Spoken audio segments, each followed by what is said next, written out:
The Spook Express California, a Halloween thrill ride.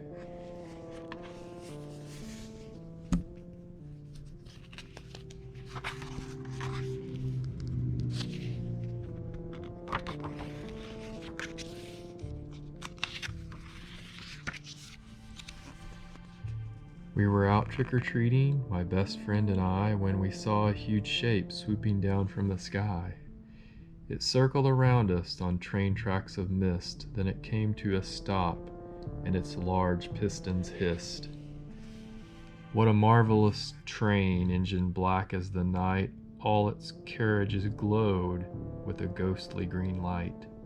And when we held our breath, when its loud whistle blew, for the sound that it made was a ghastly woo.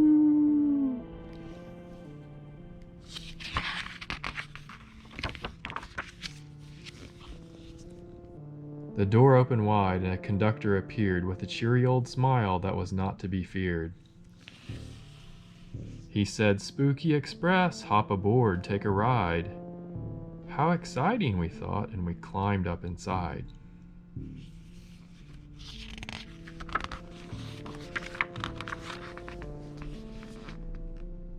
We looked all around. What a wonderful sight. We saw ghosts to our left, we saw ghouls to our right. There were mummies and tatters and witches in hats and ogres and werewolves and vampire bats. There were big trolls from Oakland that towered in size and aliens from Irvine with bright bulging eyes.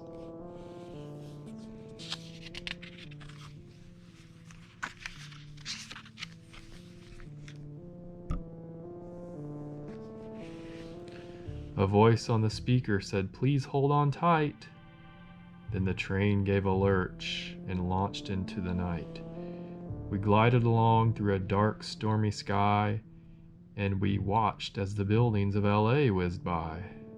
We zipped over San Jose, saw its bright lights, and glimpsed San Francisco from dizzying heights. The ride was fantastic, but where were we going?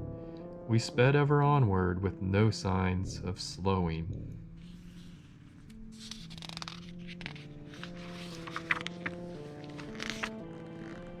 "The Pacific, next stop," said the train's engineer. "Make room for the creatures who'll swim aboard here." He slammed on the brakes and I thought we would crash, but we dropped like a stone and the whole train went splash.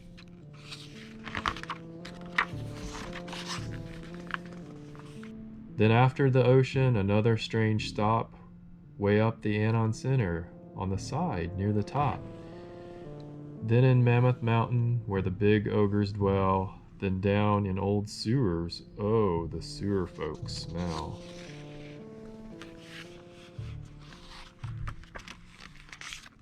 As we raced to our next stop, the train turned too fast, and I saw through the window a pumpkin whiz past. The ghost started howling. "What happened?" I said. "We're doomed," cried a witch. "That's the engineer's head."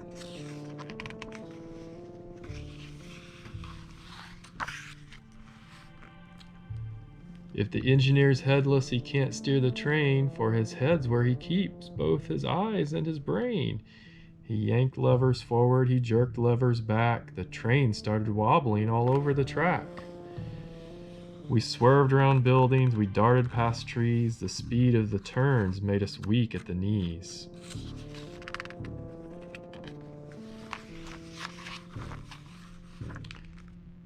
While everyone panicked, I stood up and said, "With the help of some friends, we can go get that head."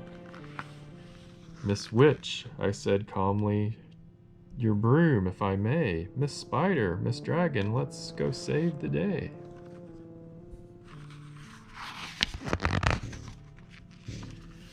The engineer's head was lost in Griffith Park. "Miss Dragon," I said, "will you light up the dark?" "It's there," said my friend. "It's directly below. But it's down in the mud, and it's stuck there. Oh no."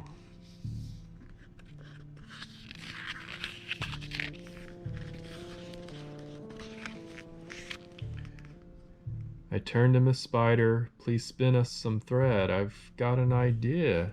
we will lasso that head." We twirled it around, threw it over the top, and we pulled the head free with a squelch and a pop.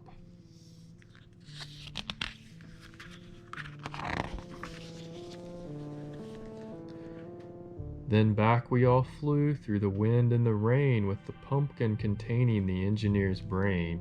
With his head in our hands, we jumped back on the train and we stuck his head onto his shoulders again. We pulled a few levers, the ghost train slowed down. Do you know where we were? We were back in our town.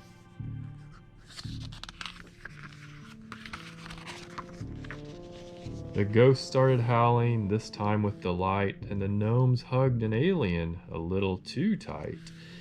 The wizards shot sparks that were orange and green, and they cried, "Well done, children, you saved Halloween."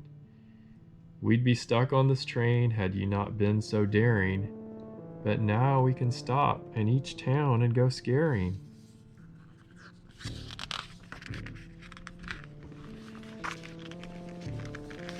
We jumped off the train, none the worse for our fright. This had certainly been the best Halloween night.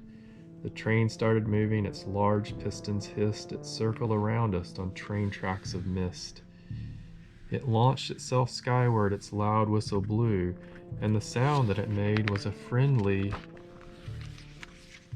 woo-woo. Happy Halloween!